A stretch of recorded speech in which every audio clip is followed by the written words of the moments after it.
Guten Morgen zusammen. Ich nehme dich jetzt mit auf den Calderan Hondo. Der ist direkt hinter mir und da gibt es einen schönen Vulkankrater zu sehen. Viel Spaß!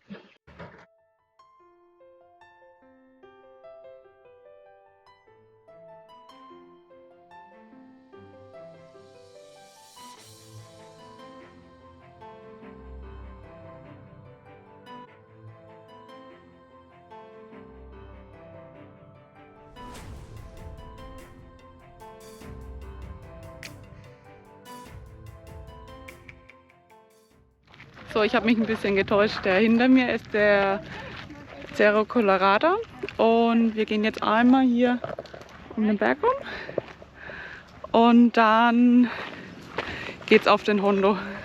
Übrigens, normalerweise ist Fuerteventura nicht ganz so grün. Es ist nur der schlechteste Winter seit 30 Jahren und es hat viel geregnet und deswegen erstrahlt alles im grünen Glanz.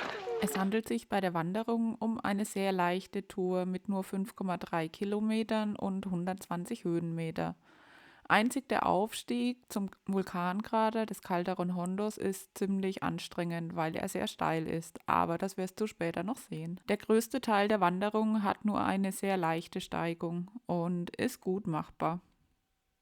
Da ich in einer Gruppe unterwegs war mit meinen Eltern und Freunden von ihnen, habe ich ziemlich wenig in die Kamera gesagt und füge nur nachträglich ein paar Kommentare zur Wanderung mit ein.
Auf Fuerteventura findet man auch ganz besondere Bewohner, die Atlashörnchen.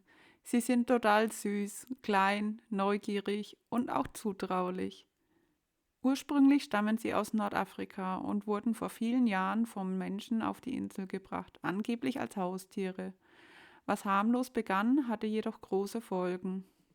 Sie gelten jedoch als Schädlinge, da sie großen Schaden anrichten. Sie fressen heimische Pflanzen, plündern Felder und rauben sogar Vogelnester inklusive Eier und Jungtiere. Dadurch bringen sie das fragile Gleichgewicht der Insel immer weiter aus dem Takt. Aus diesem Grund dürfen sie nicht gefüttert werden und schon gar nicht mit schädlichen Sachen. Ich hatte ihnen nämlich Prinzenrolle abnehmen müssen, weil Wanderer Prinzenrolle auf dem Weg verteilt hatten und die sich darüber hergemacht haben. Und das geht gar nicht.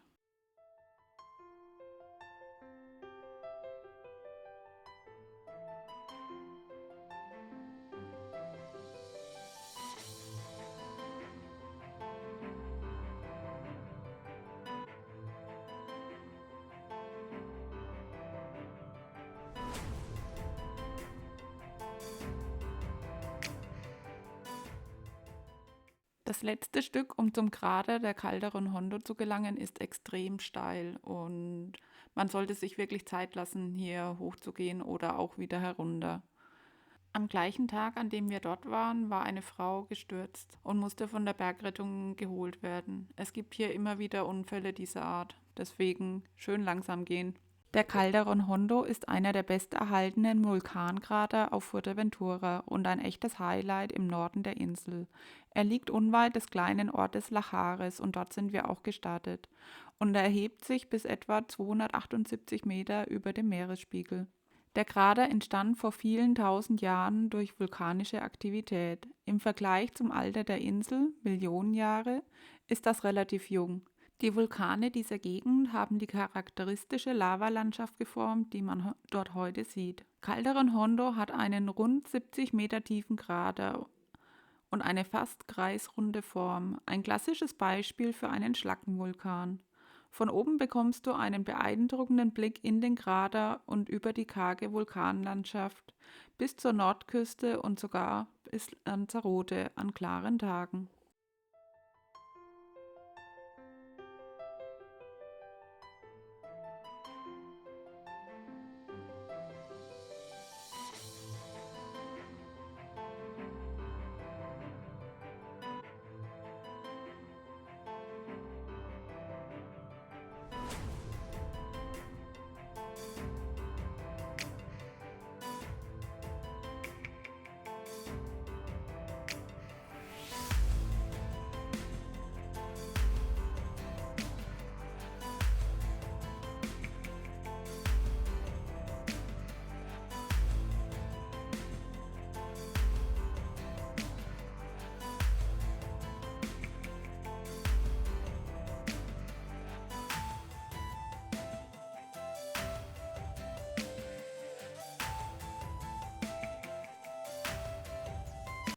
Da wir von oben Ruinen gesehen haben, mussten wir natürlich auch dorthin einen Abstecher machen. Vor der spanischen Kolonisation lebten auf Fuerteventura die Ureinwohner, Mayoreros. Sie nutzten die harten Lavasteine der Umgebung, um einfache Wohnplätze, Tiergehege, Terrassen und Schutzmauern anzulegen. Oft auf oder neben den Lavafeldern. Diese Strukturen sind trocken gemauert, also ohne Mörtel und haben sich über Jahrhunderte erhalten, weil das vulkanische Gestein sehr widerstandsfähig ist. Übrigens empfehle ich dir, die Wanderung wirklich in Lajares zu starten und nicht am nahegelegenen Parkplatz von der Calderón Hondo, denn dort führt nur eine Schotterpiste hin, die nicht so einfach befahrbar ist. Wir wollten erst dorthin fahren, sind dann aber wieder umgedreht und haben uns für diese Route entschieden. Die Komoot-Route verlinke ich dir natürlich wieder im Video.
Durch die erste Station gemacht. Yes.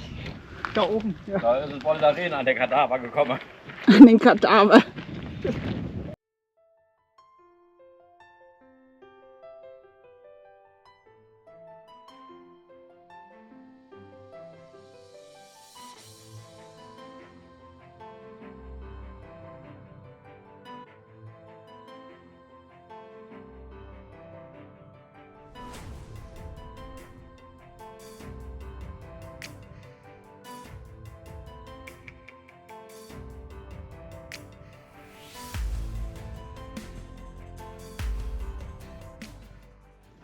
So, das war meine Wanderung zum Krater der Calderon Hondo. Und ich hoffe, mein kleines Video hat dir gefallen. Wenn ja, gib mir gerne einen Daumen nach oben. Und wenn du meine weiteren Reisevideos nicht verpassen willst, abonniere meinen Kanal. Liebe Grüße und bis bald. Ciao!